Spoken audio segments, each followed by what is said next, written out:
Yer. What's poppin', gang? Hope y'all got it. Smoke with peso. Let's get into it. Uh, so we back on this queso situation. Um, I think I think his dad is finna testify in this video, but I do know his dad did just testify. So yeah. The family TV saying this is bigger than he thought, so this must be bigger than I thought too, man. Let's dive right into this thing. Remember to like, share, subscribe, comment, ring that bell, and let's get right into it. Let's get it. Today won't be as long as day 2, 3, and 4. Today, the defense went straight for the state's credibility. The lead detective finally took the stand, and what he admitted could have the jury questioning everything. From saying Ksoo was a lot bigger than he thought, when comparing him to the shooter on the video, to revealing there was no photo lineup for the only eyewitness who claims they saw one of the shooter's face. This was the type of testimony that leaves cracks wide open in the prosecution's case. And if that wasn't enough, the defense turned up the heat on Ksoo's social media posts, even using other rappers' lyrics to drive home their point. Not to mention talk about social media posts after the shootings. But the most unexpected twist of the day was a juror who abruptly pulled out of the court after a message from their husband, sending the courtroom on edge. Let's get into it. But before we go over this one, I want you guys to remember, I don't give you no angle. I just give you the story. So with that being said, make sure you like, comment, and subscribe. We're going to jump right to it. Fan meet now Sergeant Christopher Smith, who was the lead detective in the demise of Charles McCormick, who lost his life back in 2020. The trial started a little late today, but he was questioned by the defense, and he was also questioned by Ksoo's attorney. And one of the things that she pointed out, or he rather, was that he was bigger in person than how he appeared on his IG page. He also pointed out the social media posts that Ksoo had posted after the demise of Charles McCormick. One in particular like, kill a nigga and then go get my toes done. And for somehow he kept getting disrupted. And for the whole 8 hours, it was pretty much Sergeant Christopher Smith on the stand. Check out the most important 30 minutes. Off in the parking lot. What'd he say? Minutes. Off in the parking lot. On the stand. Check out the most important 30 minutes. Off in the parking lot.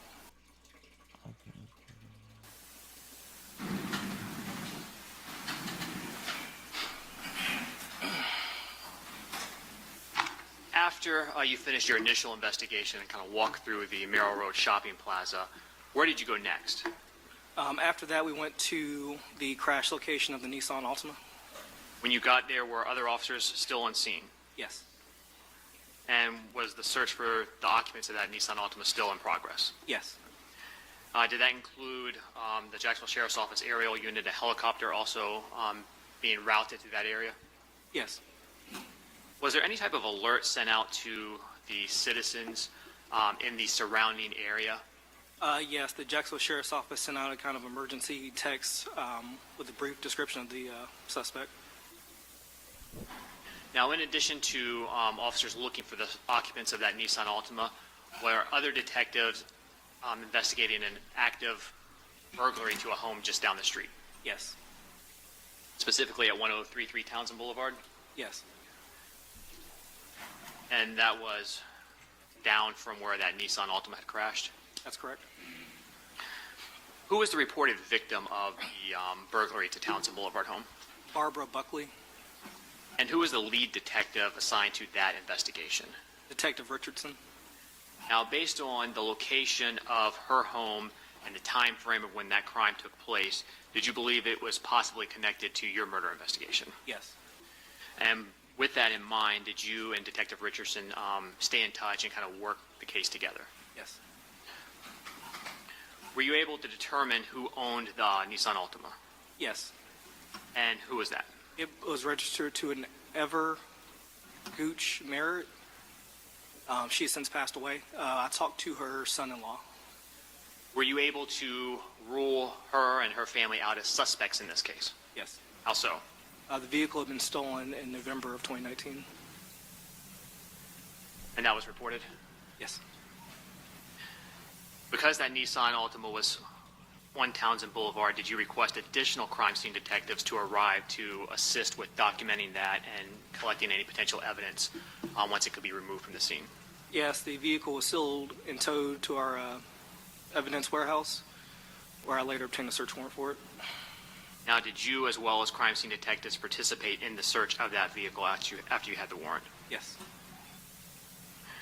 Was anything of evidentiary value found inside the Nissan Altima? Yes, there are 2 firearms left inside the vehicle, 2 white shirts, and then several swabs were taken by crime scene.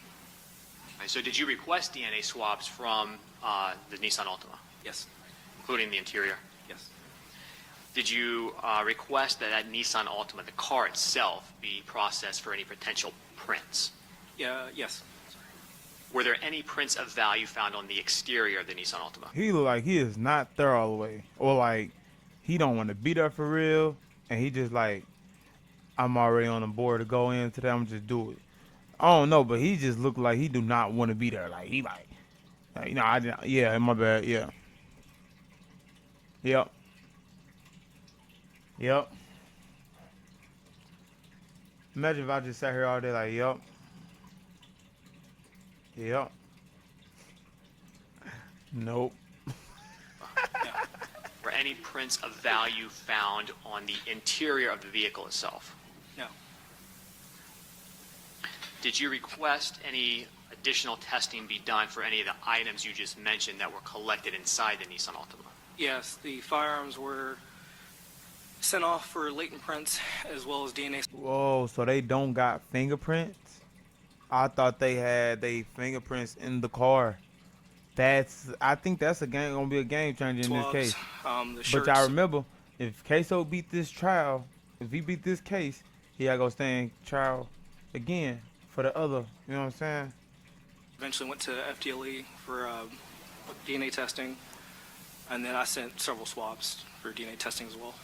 Did you also submit the firearms, the Glock and the rifle that were recovered to FDLE so that they could be tested for operability and compared to any shell casings from the murder scene? Yes. And what was the result? And we'll come back to that in a minute, but did you also seek to find any potential video surveillance in the neighborhood of Townsend itself based on where that car was located and what happened to Miss Buckley? I did. Were you able to find any video surveillance? Yes, I was. And Oh, did yeah, that in the include backyard. video surveillance from Yeah. 1430 Townsend Boulevard? Yes, it did. And that's already in evidence, but what did that video surveillance reveal to you? It depicted a orange Dodge Challenger driving down Townsend Road towards the location of the home of the 1033 Townsend Road. Sorry. And why was that video significant to you? Given Ms. Barbara Buckley's description of the vehicle the suspects left her house in, it matched. And how many suspects were reported to be involved in her case? 2. Did you find video surveillance from 1214 Timber Lane as well? Detective Gibson did and requested our TSU unit respond over there when the video was collected. And that video is also already in evidence, but did you have a chance to review it? Yes. And what does that video depict? It shows 2 individuals in dark colored clothing hopping fences in backyards. Yep. Okay, that's one I saw. And that would have been after the Nissan Altima crashed? Yes. And what about video surveillance from 1204 Belmead? Yes. And what did that video depict? It depicts a male wearing a gray and black hoodie running, and then I can't remember the exact amount of time passed, but you can also see Officer Collins running that way as well. Now, at the time that individual in the gray and black hoodie was captured on Belmead video, was that the same time that the other 2 individuals were captured in the opposite direction on Timber Lane? Yes. Now, with regard to Ms. Buckley's that's when investigation, it's going were to any items Ms. of Buckley's evidence house, collected right? so that they could be submitted to FDLA for potential testing? Yes. Swabs of her neck and wrists were collected. But like, what are the odds that they get footage of them running away opposite directions, hopping over gates from somebody's backyard camera? I keep telling y'all, gang, everything we do now is on camera. Everything we do is recorded. Everything we do is recorded.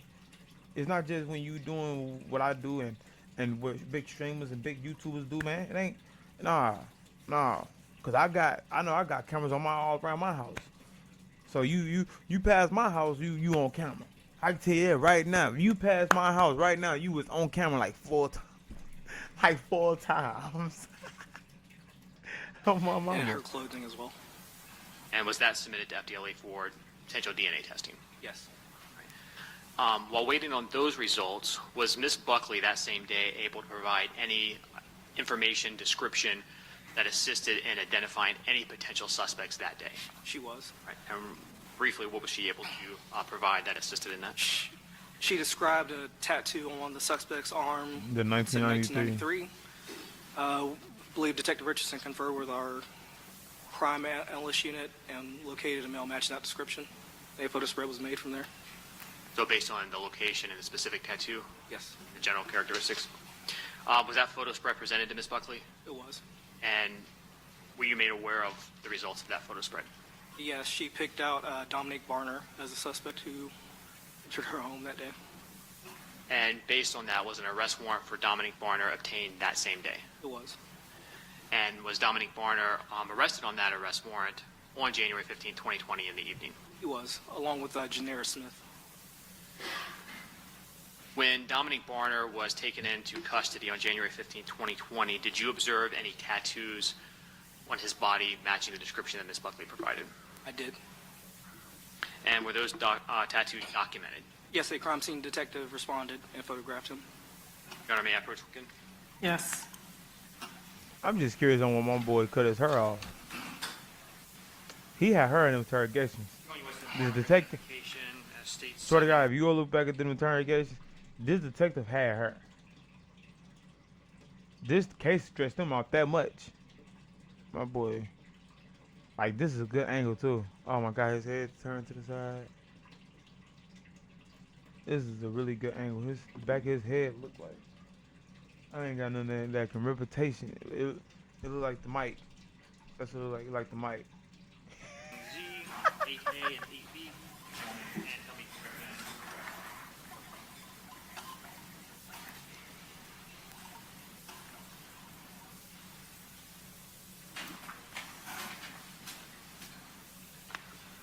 Yes. Those are photographs of Dominique Barner. Tattoo on his right arm that says Butta, which is his nickname, and a tattoo on his left arm that says 1993. Yes. Okay, any objection from Defendant Whitaker and from Defendant Robinson? Okay, then, thank you. State 7Z will be marked into evidence as number 182.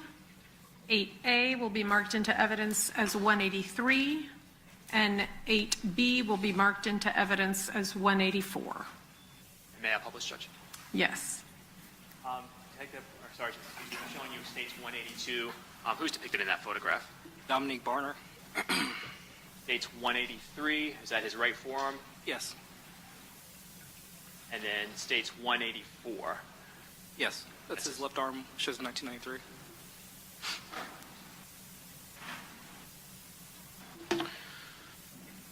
After Dominique Barner was arrested for the crime against Ms. Buckley on January 15, 2020, did you continue your murder investigation? Yes. Was the Jacksonville Sheriff's Office latent print unit able to examine the firearms you submitted for potential prints from that Nissan quickly? Yes. And in fact, on January 16th of 2020, were you made aware of some of those results? Yes. Now, based on the results, did you have an investigatory lead that led to another potential suspect associated with the investigation? Yes. All right, and what was that? There was a print found on the Glock handgun that came back to a Hakeem Robinson. Were there any prints of value found on That's the where they rifle? found the. That's where they found the print. Now, do you see Hakeem Robinson in the courtroom here today? I do. Can you please tell us where he's seated and what he is wearing? He's on the second row in the middle, wearing a beige suit, glasses. Your Honor, if the record will reflect, he's identified Hakeem Robinson. All right, the record shall so reflect. Were you able to get DNA results back on January 16, 2020 as well? No. So unlike TV, does it take some time for FDLE to process My boy DNA said unlike submissions TV. and to get those results back to you during an investigation? It does. Now, on January 16, 2020, based on the evidence from the Nissan Altima and the information misprovided, were Dominique Barner and Hakeem Robinson both considered suspects, potential suspects at that time? Yes, at that time. Now, excuse me.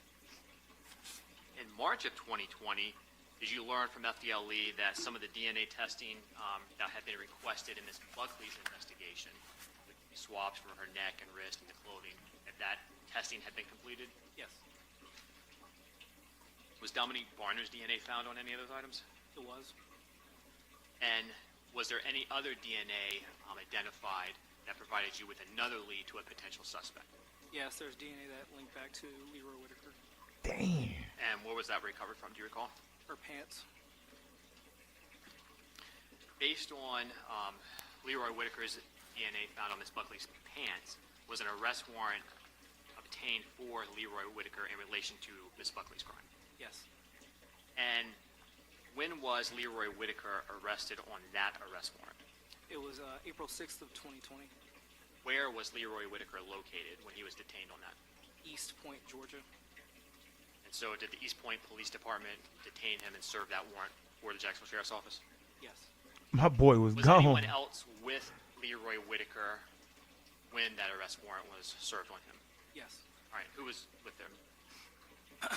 Hakeem Robinson, Abdul Robinson Sr., Abdul Robinson Jr., Malquise Worthen, and Torgon Williams Was Leroy Whitaker then brought back to Jacksonville? was. And do you see Leroy Whitaker in the courtroom here today? I do. Can you please tell us where he's seated and what he is wearing? He's in the front row wearing a gray suit, red shirt, looks like a gray bow tie. Your Honor, if the record will reflect. All right, the record shall so reflect. During your investigation, did you later receive additional results from FDLE regarding the shell casings collected from the plaza where the murder took place? I did. And what did you learn regarding those 11 shell casings? Obviously, they're 223 caliber, but they did not knife them back to the handgun or the other rifle. So were the Glock and the rifle that were recovered from the Nissan Altima excluded as having fired those? Yes. Did you ever locate the actual murder weapon? I did not. Later, did you also get DNA results back from FDLE regarding the testing of the interior swabs of the Nissan Altima? Yes. Did that DNA testing also provide an additional investigatory lead regarding potential suspects? Yes, the swab from the driver's compartment came back to Hakeem Robinson, as well as a mixture of other people. Wait, what? By Nissan Altima. Yes. Did that DNA testing also... From the Altima? Later, did you also get DNA results back from FDLE regarding the testing of the interior swabs of the Nissan Altima? Yes. Did that DNA testing also provide an additional investigatory lead regarding potential suspects? Yes, the swab from the driver's compartment came back to Hakeem Robinson, as well as a mixture of other people. Now, what about the two white shirts that were recovered from the Nissan Altima? Did you also get notified of the FDLE results regarding DNA on those shirts? Yes. And did that include DNA from both Leroy Whitaker and Hakeem Robinson? Yes, and it included a hair from Shefton Hogan. So once you were made aware of a hair whose DNA matched Siobhan Hogan, I'm saying his name correctly, I'm sorry. maybe me, did you attempt to investigate him in any way to determine whether or not he was a suspect? Yes. And were you able to actually speak to him? Yes, Did you also identify a phone number that he was using at the time? I did. And do you recall what that number was? 904-240-5517. Did you request cell phone records associated with that specific phone number? Yes. And did that include cell site information and location? Yes. And did you request to have that information mapped by the FBI CAS unit to determine where that device was located at relevant times? Yes. And based on those results, was Siobhan Hogan ruled out as a suspect? Yes. Are you familiar with an individual named Chris Brown? Yes. Did you ever receive I play any too much. I was investigatory like, leads from I was FDLE like the singer. I was say, damn, he investigated my boy when he got into a Rihanna. regarding DNA testing from the Nissan I'm too Altima tired and for this, any man. items Y'all within know I it just got off. identifying Christopher Brown? No. What about Torgon Williams? No. Their DNA is in the system that FDLE has access to. All right, sustain if you'll re-ask the question. Are you aware of whether or not Christopher Brown's DNA is in the system for FDLE to access?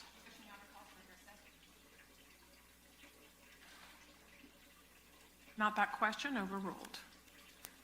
Question is he aware, yes or no? Are you aware of that? Yes, I performed a CODA search for their DNA. It is in the system. Okay, I'll sustain on hearsay. You're I'll ask the jury to disregard that last answer to that last question. We don't strike anything, we just ask that they disregard it.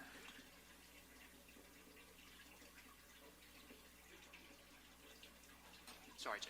During your investigation, because you are aware of who Christopher Brown is, did you attempt to verify whether or not his DNA had been collected in any other cases?